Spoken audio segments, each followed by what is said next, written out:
कि Bharat mother of democracy है, लेकिन अफसोस के साथ हमें कहना पड़ रहा है जो भारत मदर ऑफ डेमोक्रेसी है, माननीय प्रधानमंत्री जी, आप अपने अहंकार में मर्डर ऑफ डेमोक्रेसी को आप साबित कर रहे हो।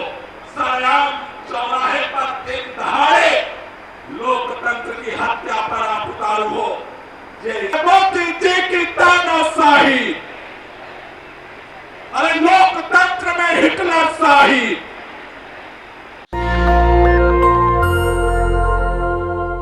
साथियों, आप सबको ये बात पता है, दिल्ली हमारे देश की राजधानी है।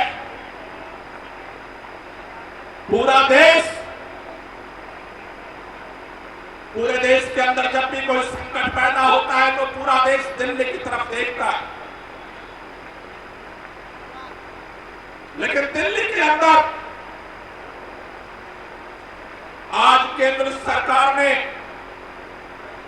सुप्रीम कोर्ट के 5 सदस्यीय संविधान पीठ के फैसले का अवमानना करते हुए, सुप्रीम कोर्ट के फैसले का अपमान करते हुए, सुप्रीम कोर्ट के फैसले का निरादर करते हुए चोर दरवाजे से रात के अंधेरे में सत्ता के दम पर, तानाशाही के दम पर अध्यादेश, काला अध्यादेश दिल्ली के ऊपर थोप दिया।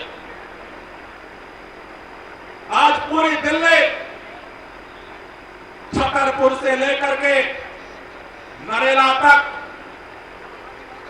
विश्वास नगर से लेकर के उत्तम नगर तक, दिल्ली के चारों कोनों से उत्तर, दक्षिण, पूर्व, पश्चिम, आज इस तपती धूप में दिल्ली के बेटे बेटियां आज रामलीला मैदान में यही बात कहने आए हैं कि दिल्ली वाले, अगर भारतीय जनता पार्टी और देश के प्रधानमंत्री माननीय नरेंद्र मोदी के नाक के नीचे अगर 3-3 बार अरविंद केजरीवाल को मुख्यमंत्री बनाना जानते हैं तो इस काले अध्यादेश को वापस कराना भी जानते हैं। लड़ करके इस अध्यादेश को वापस कराएंगे।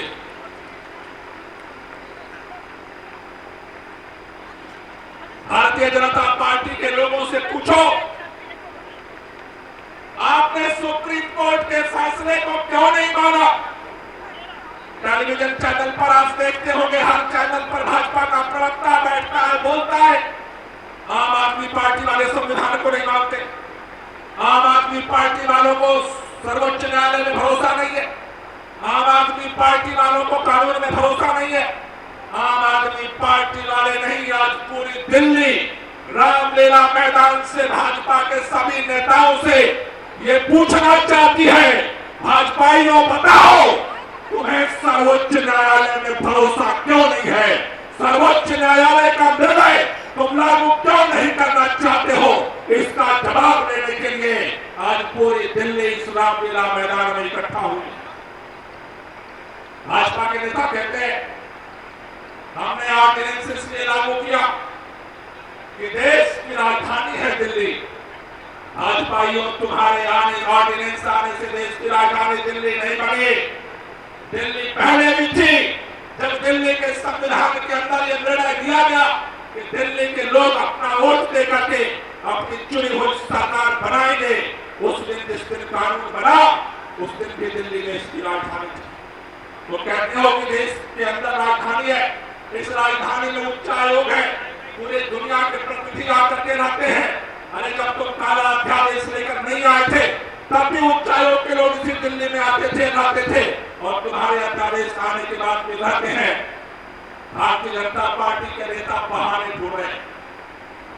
एक भी नेता को इस बात का जवाब नहीं है। उनसे पूछो कि सुप्रीम कोर्ट का फैसला क्यों नहीं मानते? बोले आम आदमी पार्टी ने भ्रष्टाचार कर दिया। उनसे पूछो सुप्रीम कोर्ट का फैसला क्यों नहीं मानते? बोले ये हो गया। उनसे पूछो सुप्रीम कोर्ट का फैसला क्यों नहीं मानते? कहते हैं वो हो गया। उनसे पूछो सुप्रीम कोर्ट का फैसला क्यों नहीं मानते? उनके पास कोई जवाब नहीं है। हमारे देश के प्रधानमंत्री कहते हैं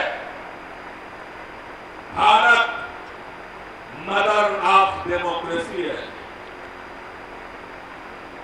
उस दिन संसद भवन के उद्घाटन के अवसर पर भी बोल रहे थे कि भारत मदर ऑफ डेमोक्रेसी है, लेकिन अफसोस के साथ हमें कहना पड़ रहा है जो भारत मदर ऑफ डेमोक्रेसी है, माननीय प्रधानमंत्री जी, आप अपने अहंकार में मर्डर ऑफ डेमोक्रेसी को आप साबित कर रहे हो।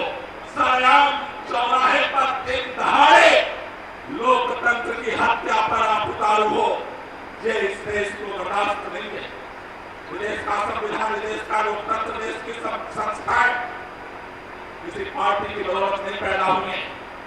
आज इस देश के अंदर लाखों लोगों ने अपने प्राण को न्यौछावर करके इस देश की आजादी के लिए अपना सब कुछ त्याग कर लड़ाया था।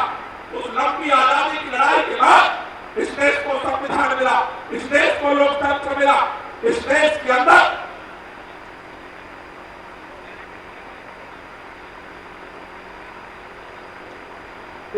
के अंदर लाखों लोगों ने अपना लहू बहाया है, तब इस देश को लोकतंत्र मिला है, संविधान मिला। इस देश के अंदर एक दिल्ली वही दिल्ली है 1857 की जंग की आजादी में हंसते हंसते लाखों लोगों ने अपनी कुर्बानियां दी थी। जिस समय बहादुर शाह जफर लड़ रहे थे इस देश के लिए, उनको नहीं पता था कि एक दिन ऐसा भी आएगा जब उसे लोकतंत्र की हत्या की जाएगी सरेआम देश के प्रधानमंत्री के द्वारा। उनको ये बात नहीं पता थी कि एक दिन ऐसा आएगा। नाना साहब जब लड़ रहे थे, झांसी की रानी लड़ रही थी, तात्या टोपे लड़ रहे थे, लड़ रही थी, तो उन्हें नहीं पता था कि हमारी कुर्बानियों के बाद इस देश के अंदर आजाद हिंदुस्तान में एक दिन ऐसा आएगा जब लोकतंत्र का सरेआम, जिसके ऊपर संविधान और लोकतंत्र के संरक्षण संवर्धन की जिम्मेदारी है, वही देश का प्रधानमंत्री सरेआम लोकतंत्र की हत्या करेगा। मैं आपसे एक ही बात कहना चाहता हूं साथियों, आज पूरी दिल्ली यहां पर खड़ी है, पूरे दिल्ली के बेटे बेटियां खड़ी हैं। भारतीय जनता पार्टी को सत्ता का अहंकार हो गया है। भारतीय जनता पार्टी ने कहा लोकसभा चुनाव में 7 सीट दिल्ली वाले जिताते हैं, उससे हमारी सरकार बनने बिगड़ने पर कोई फर्क नहीं पड़ने वाला। इसलिए सत्ता के अहंकार में काले ऑर्डिनेंस के माध्यम से भारतीय जनता पार्टी ने दिल्ली के मतदाताओं का, दिल्ली के लोगों के वोट की कीमत 0 कर दी है। मैं आपसे एक ही बात कहना चाहता हूं, कई हमारे मित्र कह रहे थे रामलीला मैदान में जो ये लाखों लोग इकट्ठा हो रहे हैं उससे क्या फर्क पड़ेगा। एक ही हम संकल्प लेकर के यहाँ से जाएंगे, हर कोने से, हर गली से, हर मोहल्ले से, हर जाति धर्म प्रांत क्षेत्र के लोग यहाँ मौजूद है। अगर भारतीय जनता पार्टी को अहंकार है कि हम दिल्ली वालों के वोट की कीमत 0 कर देंगे, तो एक संकल्प लेकर के जाओ। अगर अध्यादेश वापस नहीं होता है तो लोकसभा चुनाव में भाजपा को भी दिल्ली में हम 0 कर देंगे। ये संकल्प लेकर के हमें यहां से जाना। हम शांतिपूर्वक लड़ाई लड़ रहे हैं, हम सड़क पर आके इकट्ठा हैं, सड़क से लेकर के संसद तक और सुप्रीम कोर्ट तक, तीनों तरफ इस लड़ाई को लड़ेंगे। अगर आपने आम आदमी पार्टी में विश्वास किया, अगर आपने अरविंद केजरीवाल में विश्वास किया है, तो यकीन मानो आपके मान सम्मान को कभी झुकने नहीं देंगे, कम नहीं होने देंगे और इस लड़ाई को अंतिम अंजाम तक पहुंचाएंगे। आप सब लोगों का बहुत बहुत शुक्रिया, बहुत बहुत धन्यवाद। नेशनल दस्तक की आपसे गुजारिश है कि अगर इसको बचाना चाहते हैं तो नेशनल दस्तक को सब्सक्राइब करने के लिए रेड कलर के सब्सक्राइब बटन को दबाएं, फिर बेल आइकन की घंटी दबाएं। नेशनल दस्तक को बचाने के लिए बहुत जरूरी है कि हर खबर को शेयर करें, लाइक करें, कमेंट जरूर करें।